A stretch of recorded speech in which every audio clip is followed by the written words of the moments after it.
I stopped having sex with my wife unless she was sober, and now we're stuck in a loveless, roommate-like marriage, unsure of our future. My wife, Lena, and I, Mark, have been married for 15 years and together for 20. We have 2 children, ages 12 and 14, whom we adore, and we try constantly to provide them with the greatest possible life. Things have been difficult over the last 3 years.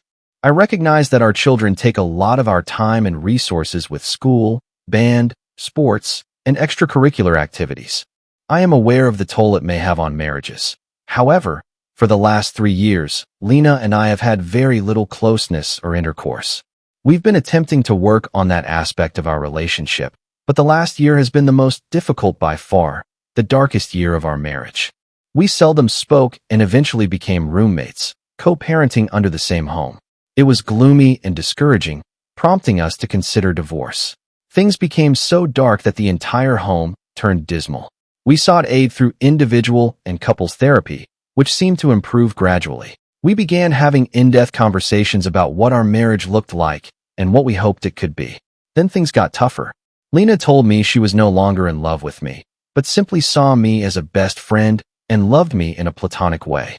This absence of romantic love was one of the reasons she did not want closeness or sex. I was astonished and devastated. I grew angry and unhappy, unable to understand why the person I loved no longer wanted or desired me. Things deteriorated again, and we were back at square one. One afternoon, I had a heart-to-heart with her, asking where the source of the problem was. Her reaction was, "I don't know." She admitted to harboring animosity against me, but couldn't pinpoint the source. This provided little information into how to fix things, leaving me perplexed and frustrated. We've gotten to the point where she claims she has no sex drive or desire for intimacy. She claims she only wants companionship, implying a co-parenting roommate dynamic. I asked her what I could do or what made me unappealing, and her response was invariably, "I don't know." She admits to loving me, but it isn't the same. She's felt isolated for years, and marriage seems like too much work. Her primary emphasis is on the children, and my efforts as a co-parent are important to her. I'm at a loss and simply voicing my frustration. It's difficult to accept that the person you love no longer cares about you. I feel as if I'm only here to give financially and as a parent. When she talks about companionship, it appears that she is content with having a nice father for the children and my financial assistance. She has told me that she has no interest in intimacy and does not want it right now. She stated that the only way she could have sex was if she was intoxicated, which I find abhorrent and unacceptable. I told her I wouldn't be a part of that because forcing herself into intimacy with booze or drugs is unhealthy. To my surprise, this angered her and made her more aloof. Despite this, we are both very honest and open. We have never cheated, and we have full access to each other's phones, emails, and social media, but we rarely check. I inquired whether there was anyone else, and she denied it, which I trust. We gently searched each other's belongings and, as predicted, found nothing untoward. We've always been forthright, even about difficult things, so I don't suspect any wrongdoing or cheating. Is it wrong for me to decline sex when she's intoxicated? I'm solid in my viewpoint since drunk or high sex does not sit well with me. I have no idea how to help our position, and I am feeling increasingly frightened and frantic. We're both fairly young, healthy, and attractive. We both have stable employment and are excellent parents. I'm not sure how our lives brought us to this point. I'd appreciate some outside perspective and advice on how to handle something like this. It feels terrible to be unwanted and undesirable by my own wife. I despise it. We did some swinging in the past, which was enjoyable for a bit. We agreed to stop and have determined that it is no longer a factor. When we were swinging, our marriage appeared to be in good condition. We informed our couples therapist to ensure that we were not overlooking a potential problem. I asked Lena if our swinging experience had changed her opinion of our relationship, but she responded no. Our swinging was always done together, and it was entirely sex-based, with no emotional or polyamorous elements. I believe her because she has always been upfront and honest, even when it is uncomfortable. Swinging was her idea, not mine, and I trust her when she says it's no longer an issue. It could be something she needs to discuss further with her therapist or during our couples treatment. Update 1. The term resentment has long been a central element in therapy. It's been eating me up inside, especially since Lena keeps telling me she has no idea why she is bitter or what's bothering her emotionally. I brought this up again with our therapist, and we spoke about how we'd been together for 15 years, married since we were 14 years old. We grew up together and welcomed our first child when she was 19 and I was 20. That dramatically altered the trajectory of our lives. We lived in extreme poverty and faced several difficulties, with little social life over the past decade since we were too preoccupied with raising children. Our children, now 12 and 14, took up all of our attention. The therapist asked Lena a lot of questions about her emotions, and 90% of her answers were about the kids. It felt like she was reluctant to say how bad things were at times because she may feel guilty or ashamed, as if it meant she regretted having children.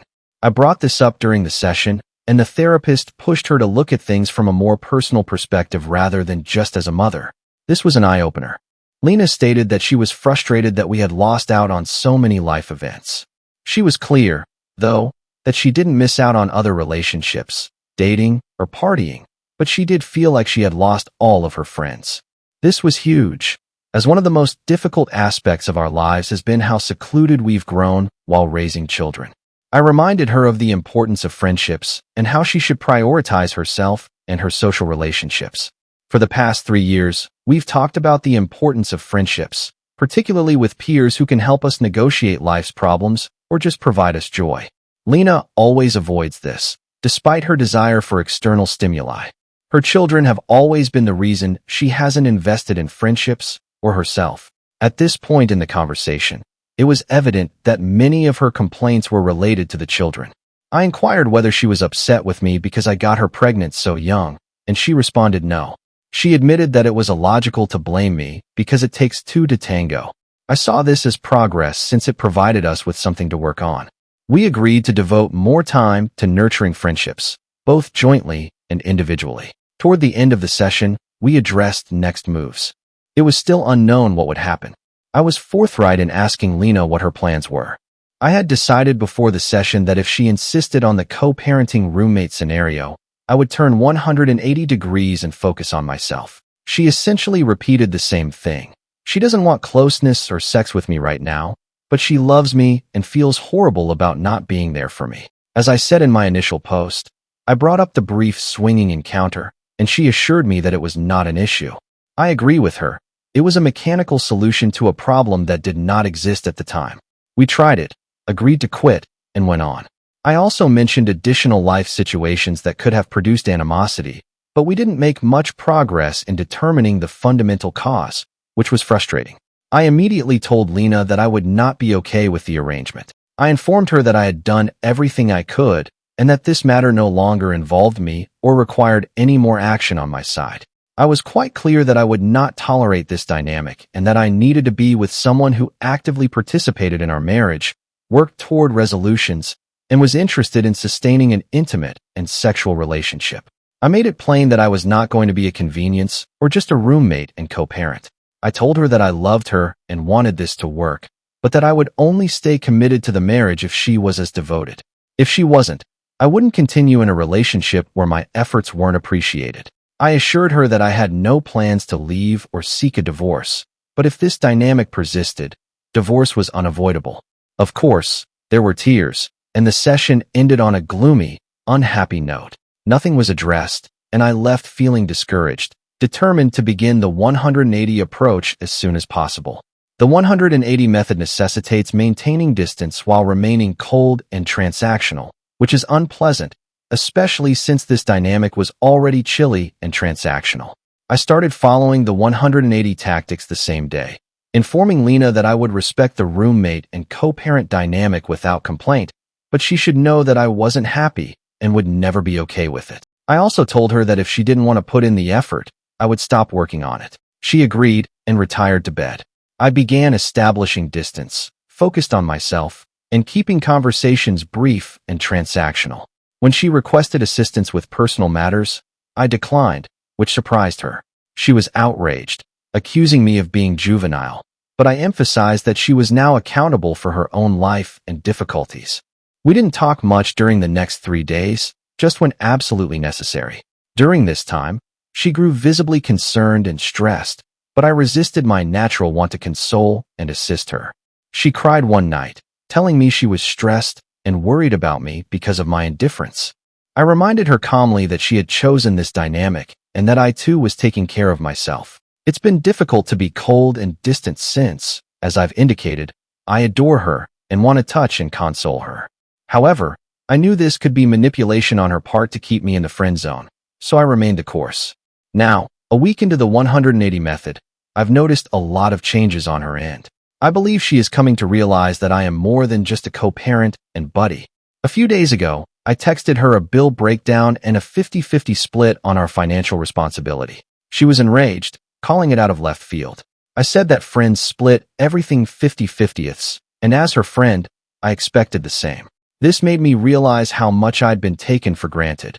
Her pleasure and convenience had been at my expense. I pushed on, reminding her that this was the dynamic she had requested and that it was still a good deal because she would have to fund 100% of everything if she were on her own. To summarize, while the 180 method has proven effective in many aspects, I remain concerned about the entire issue. There have been numerous eye-opening experiences, some of which have been difficult to confront. However, it has generated renewed energy and attempts on her part. She's talking to me more, and while it's difficult to say no, I hope this continues as things improve. I've also seen that she's making more time for herself outside of motherhood, which is significant given that she neglected herself for many years. I'm glad to see her become more like herself again. My goal is that as we work on ourselves, our marriage will improve. It's impossible to predict where this will go from here. We remain courteous and friendly, which is a positive indication. Boundaries are established, and expectations are extremely apparent. Whatever the conclusion, I will be satisfied with everything that has been accomplished. We will continue with couples therapy until we either reignite our marriage or divorce. A non-biased third party serves as a witness and advisor during this process. No matter what, I will always love Lena, but I will not participate in a sexless, intimacy-free marriage because we deserve more. Now to the next story. Story 2. Am I the a-hole for making my son live with his mother, stepdad, and 3 step-siblings after he verbally abused my husband? This entire situation is kind of F-ed, and honestly, I'm a bit heartbroken for my husband. Real names? I don't care. I'm Sean, 37 male. My husband is Zach, 36, male, and my son is 16. Not saying his name. I divorced my ex-wife after she cheated on me for the entirety of our marriage. That was over a decade ago. I don't care anymore. Son is mine, already over and done. I met Zach when I was 28. My son was 7. Me and Zach hit it off instantly. I was finally in a place to start dating again, and thankfully he was the first person I was interested in. We connected on everything me and my ex-wife did and a million more things. People say life has a plan for you, and honestly, I believe it. I'd go through a million more divorces and be cheated on over and over if I ended up with him every time. One of the big things was my son. Zach was hesitant at first, just because of the situation, but he wanted a family badly, and I was excited for him to meet my son. After dating for a year, I talked to my ex and told her I'm introducing our son to a guy I'm seeing, told her it's serious, and I see a future with him. She was happy for me. We have a very good relationship now. Just told me to tell her when I was going to do it, so she could be prepared if our son had any questions for her when he visited next. Zach and my son were best friends, did everything together. They loved playing Minecraft together. They spent hours sitting in front of the TV. I loved watching them. I was so happy the first person I found after my ex was this amazing. After about 6 months, I asked Zach to move in, and the rest is exactly as I've been describing. Amazing. My son started calling Zach his other dad when he was 10, very sweet moment, which makes this hurt worse. Well, last weekend my son had 3 of his friends over. They were playing video games in his room, and I just left to do grocery shopping for the week, so it was just them and Zach. I don't know how this topic came up, but things got very homophobic. My husband was sitting on the couch, and I guess my son and his friends thought me and he left, but it was just me. My son's room is connected to the living room, so if you're sitting in the living room, it's not super hard to hear what's going on in his room if he's being loud enough. For teenage boys playing video games, one of them said, "How it feels having a F-slur. I don't know if I can say it or not on here. As a father?" My son laughed and said it was kind of shitty. They said my husband probably touched him when he was little, and my son replied, "He can try it now.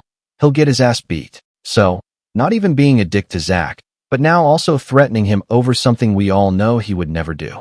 They kept saying things like, "Which one do you think takes it in the ass?" Probably the F slur. "At least your real dad still likes women." Just a bunch of hateful ass. My husband sat there listening to it all, silently crying.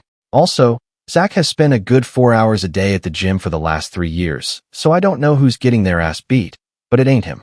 I got home about 2 hours later to my husband sitting in his car with a bag packed, waiting for me so he could leave, but didn't want to leave my son alone. I asked, "What's going on? Why are you leaving?" And he told me everything. I tried to understand as best I could. I insisted he wasn't serious. He's just being a stupid kid, acting tough with his friends. But it didn't matter. The damage was done. Zach left, and I went inside and went off on my son. His friends left, and I spent a good 3 hours going back and forth with my son. At first, he was very unapologetic and kind of agreed with his friends. I asked if he actually thought my husband sexually abused him when he was younger, and he said no, but kids block those kinds of memories out. So really, who knows? I told him to pack his ass. He's living with his mother. I know his mom lives 3 hours away, which means new school, new friends if at all, less private space as he'd have to share a room with his stepbrother, etc. Just everything that you'd expect going from a single kid in a house to one of 4. My son instantly changed his attitude. He was crying, begging me not to send him away. He didn't mean it. He was just lying to seem cool to his friends. I asked why he doubled down when they left, and he didn't have an answer. I told him to pack his ass. He's leaving in the morning. Called my ex, told her the situation, and she agrees he needs something drastic. What he did wasn't okay at all. Fast forward to now, and my husband is back, but he cries every night. Honestly, it feels like he's more mourning, in which I don't want because when you mourn, you don't get over someone. You get as close to indifferent as possible to keep living your life without them. I don't want that. I want my husband and my son to have that strong bond one know they have, and don't want them to throw it away over this. I don't agree with what my son did, but those accusations, at minimum, can ruin someone's life and at most end it. I'm disgusted with my son. He calls me every day and tells me he misses me and Zach and wants to come home. I stay strong on the phone, but after, I break down, and my husband tries to console me, tell me my son can come back and he will leave, but no, I'm not doing that. I just don't know what to do. I miss my son. I miss coming home and seeing them spending time together. I've thought about therapy for him, but he said no. You can't force therapy on someone. They'll just sit there for an hour and piss away for $100. I need advice. Relevant comments. The Book of Torment. I'd be contacting the parents of those 3 other idiots too. OOP I did. Told them what happened and why they came home so soon. Original plan was to spend the night over. They said they'd handle it and thank me for informing them, but who knows if they actually did anything. Stoner Therapist 89, NTA. Therapist here, but obviously everyone is different, so take it with a grain of salt. Parenting is sometimes wildly difficult, and this is one of those times. You did exactly the right thing. There are so many lessons for your son to learn here. Just to name a few, he needs to not only learn the consequences of his actions, but that some things truly cannot be taken back. 2. Trying to be cool by being in a holy for absolutely no reason will not end well. It will not only alienate the people who actually care about you, but the people who get off on being unkind will eventually turn on you too. 3. Most people do not get along with their step-parents, and he has been taking that for granted. Separately, if you let him back and Zach leaves, your relationship with your son will be forever altered, as well as your son's life in general.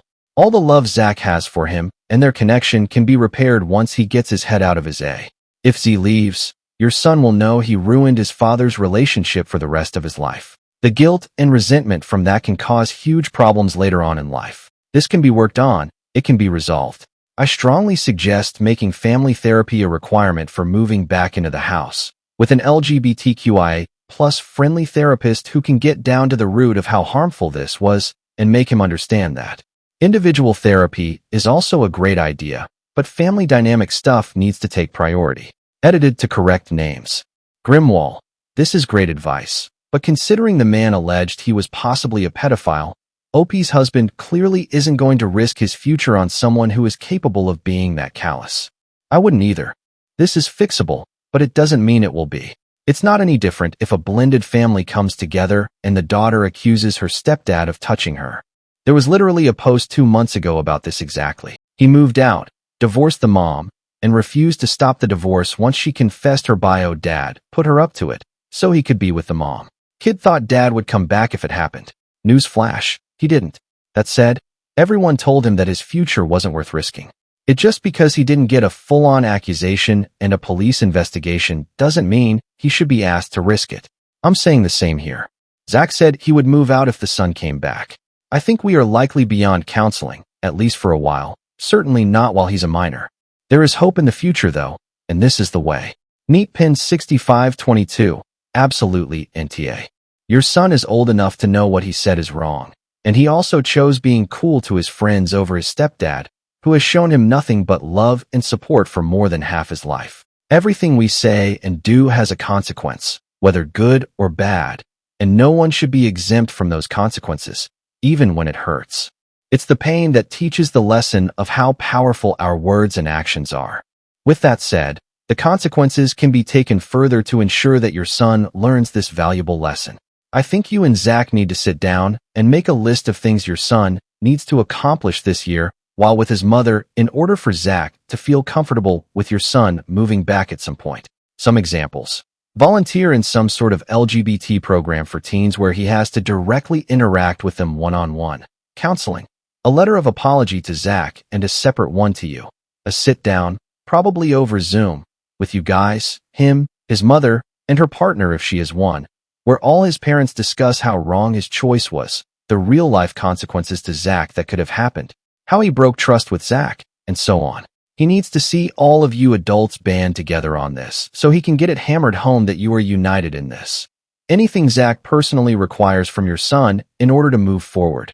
The harsh truth that things may never be the same with him and Zach ever again. His words permanently impacted that. Update. This will be long, sorry. Not going to lie, the entire OG post was basically a disaster. I expected a few replies, with only one actually being helpful, and then the post died. Didn't happen that way. So much back and forth and so much hate towards me being gay. I expected some, but holy yes. I was done with that post when someone suggested that me and my husband both abuse my son sexually. Just, now, disaster. I thought living in bum F Montana was bad with the homophobic S I deal with. As for the update, I spent the day yesterday with my son. A lot of people accused me of not taking his claim seriously. I did. The first 30 minutes of our initial talk, when this all happened, was about if he actually was abused. He said no. I asked again when I got here. I made sure to let him know there is no one I'd believe over him. He won't be punished for saying the truth if he was abused, for not, but I needed to know. Again, he said no. He was never touched or raped by my husband. On to the questions and his answers. Why would you say something so dangerous? My son said he was feeling rejected by my husband since, as of late, he hasn't been spending nearly as much time with him, which is true. A large part of my husband's life is my son. Zach tutors him, he coaches him in his sport, basketball, he goes on morning runs with my son, he used to drive him to and from school before my son got his car. They both share a lot of interests, and as a kid/step-parent dynamic, they spend a lot of time together. Towards the end of last year's summer, when my son was still with his mother's, my husband talked to me. He said he wanted to start spending more time apart, but not that kind of apart. He wanted to have more of a social life. He wanted to be able to do things away from us, but not like separate, if that makes sense. He realized my son would be leaving for college in 2-ish years, and my son was such a large part of his life, he didn't want to become depressed after he left, with nothing to do. I agreed and said it was a good idea, and he had my full support, as long as he still came home every night at a reasonable time and didn't let his relationship with my son suffer or anything. As of now, yes, it is different. My son doesn't need rides to school, he doesn't need tutoring, he doesn't do basketball anymore. Their hobbies are still the same, but my husband has been spending less time at home. It's not like he's gone all hours of the day and comes back at 3 a.m., but he has a healthy social life. I don't know how to explain it. Do you realize how dangerous it is to say something like that if it isn't true? He said yes, and he didn't think anyone was listening. He was just going along with his friend. That didn't make sense to me, so I asked why he stood by his statement after I sent his friends home. He said he thought he shouldn't back down from something he says, kind of like a ride or die. I don't know. I told him that's stupid and never do that, especially if he regrets what he said and it wasn't true in the first place. He said he knows, He realized that when it happened, but he just couldn't stop himself from keeping it up. It didn't hit him that it was serious until I told him he's going to stay with his mother. Why do you want to be friends with people that talk so much S about your parents? He doesn't want to, but the kids bully the S out of everyone they don't like, and he feels like he's in too deep to back out now. I do understand. I had kids in my school like that, bully everyone. They were cool to me though, until they found out I was gay. Then they fed my last few years of high school up. I told him I get it to some degree, but he doesn't have to add into what they're saying. A small chuckle and a is usually enough to get people to move on from something. I also asked about them bullying him because they kind of were. He said yeah, but they're not that bad with it. They just rip into him every so often about having gay dads. And I guess over time it made my son feel poorly towards my husband. The distance my husband was setting with my son mixed with his friends saying the S they did just added up to that. I told him I understood. I want to make it clear I don't support what he said. I understand the emotions behind it though. Why? Why didn't you talk to us about how you were feeling? He said he didn't want to start anything. My husband and he are still close. He didn't know how he felt and was more confused than anything. So why say something that would cause a fight if he didn't even know if he felt that way? I also understood this.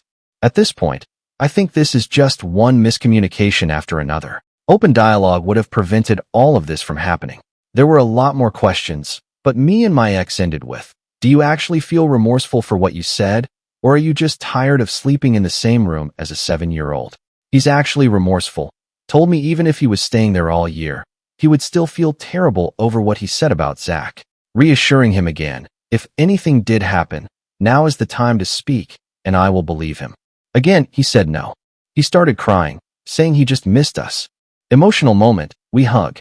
Told him I loved him, and that would never change. Asked him to leave the room so me and his mother could talk. We decided on a month-to-month assessment to see when he would get privileges back, ending with him coming home. There were conditions to all of this, like family therapy, solo therapy, cutting his friends off completely, which I would help with. He was against the solo therapy, but came around. He asked if Zach was here. I said no, but would ask him if he wanted to come next time, which my son smiled at. I still agree, sending my son to my ex-wife's was the right move. A lot of people aggressively disagree, which is fine. My parenting style isn't for everyone. One of you told me I should beat the kids up though. So like, do I really care if some of you disagree with how I parent? I don't know, not really. Situation still sucks. I don't know what to say. I miss my son. He isn't coming home right now, and I wish I was leaving her house with him. As it stands right now, son is living with his mother and her family. He will get his phone and PS5 and car back at the end of the first, second, and third month, in that order. He will be able to move out of the room he's currently in, out into the guest house at the end of month 4. Every month after that is touch and go, and we'll discuss at the end of each month what we think. Son will do bi-weekly solo therapy, and we will all do bi-weekly family therapy. We see it as he should do solo therapy 1 week, then family therapy the next. He can come back sooner. I want him back. My husband wants him back. He's wanted him back since he left. His mother is holding strong, but she also sees he's just miserable, so I think she'll break at some point and give up the guest house early. It is what it is. At the end of the night, my son asked if Zach would want to hear from him so he could apologize, and I told him yes. I've told him yes a few times now. Zach would love to hear from him. I doubt he'd have to wait longer than 1 ring before Zach picked up. My son called him as I was leaving, so I know they spoke. I don't know about what though. When I got home, Zach was feeling like S and blaming himself more for all of this. I told him it's no one's fault. We just needed to talk to each other more. All in all, I think my son is remorseful, and he was just feeling trapped and isolated in a shitty situation and didn't know how to get out of. I feel for him, and I wish I saw what was happening sooner. Thank you all for the advice, or most of you. Some of you were just nasty and hateful. Someone on my first post called Stoner Therapist, something like that, gave good advice. I didn't say it on that post, but if you read this, good S, thanks for it. Next update will be when he comes home. Hopefully, it will be soon. Thanks, y'all. Relevant comments. Scary Cycle 1158. I think my last verdict was NTA, so I can only reiterate that. I do think you did the right thing. You removed your son from a situation that wasn't just hurtful to your husband, but also to your son because the influence from those other kids was just disgusting. Also, to your husband, it's definitely not his fault. He is doing the smart thing, developing a social life for when your son is off to school.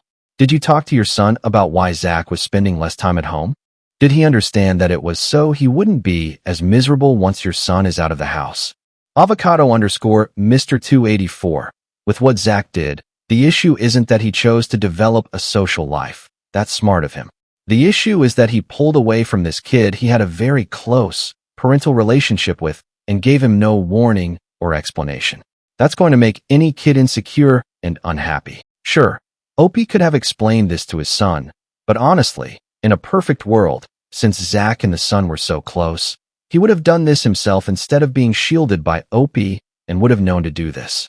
Both Opie and Zach did screw up here, not on a massive level. To be clear, just the ordinary kind of screw up which all parents, even the excellent ones, make at some point. It just sucks that it spiraled here, but I do think the bullying and discriminatory environment at school is more to blame than this mistake. Revolutionary Cow 7961. What your kid did is horrible, not going to sugarcoat, but what your husband did and you allowed was bound to backfire.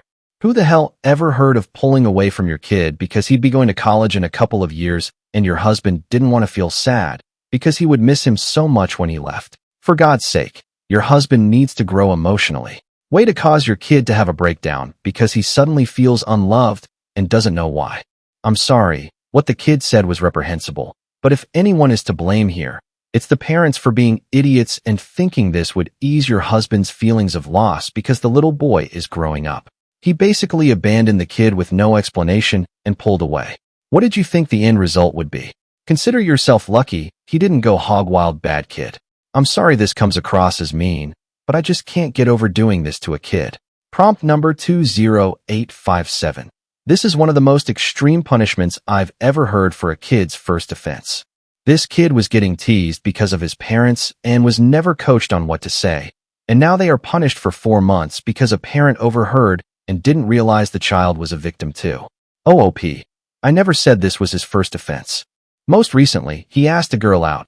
She said no, so he and his friends egged her car.